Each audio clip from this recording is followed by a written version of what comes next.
দেব কিন্তু অসম্পূর্ণ। অসম্পূর্ণ বলতে এখানে তাকে অসম্পূর্ণ রাখা হয়েছে। রাজা দরজা খুলে দিয়েছিলেন, জগন্নাথ দেবের রূপটি সম্পূর্ণ হয়নি, কিন্তু এই অসম্পূর্ণ জগন্নাথ দেবকে সম্পূর্ণ করবার দায়িত্ব হলো ভক্তদের। আমরা যখন চোখ বুঝে জগন্নাথ দেবের ধ্যান করছি, তখন তার অসম্পূর্ণ হাতটাকে সম্পূর্ণ করবার দায়িত্ব আমার। অসম্পূর্ণ চোখের পাতা নেই, জগন্নাথ দেবের চোখের পাতা নেই, কেন ভক্তগণ তাকে চোখের পাতা দেবেন না? কেন জগন্নাথ দেবের মস্তকে একটি চূড়া নেই, আমি কেন তাকে একটি স্বর্ণচূড়া দান করব না? আমার ক্ষমতা নেই তাকে একটি সোনার চূড়া দেওয়ার, তবে মনে মনে কেন তাকে জগন্নাথ দেবকে সোনার চূড়া দ্বারা চিন্তা করব না? তাকে তুলসী মালা ধারণ করাবো না কেন? তাকে বিভিন্ন দিব্য বস্ত্র ধারণ করাবো না? দিব্য গন্ধ তাকে অনুলোপন কেন করাবো না? এই সম্পূর্ণ কিছু জগন্নাথ দেবকে আমরা নিবেদন করতে পারি ধ্যানের মাধ্যমে।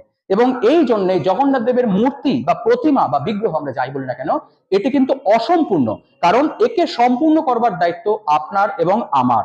এবং এটাকে সম্পূর্ণ করবার জন্যই আজকে এখানে বিভিন্ন ভক্তবৃন্দ উপস্থিত হয়েছেন এবং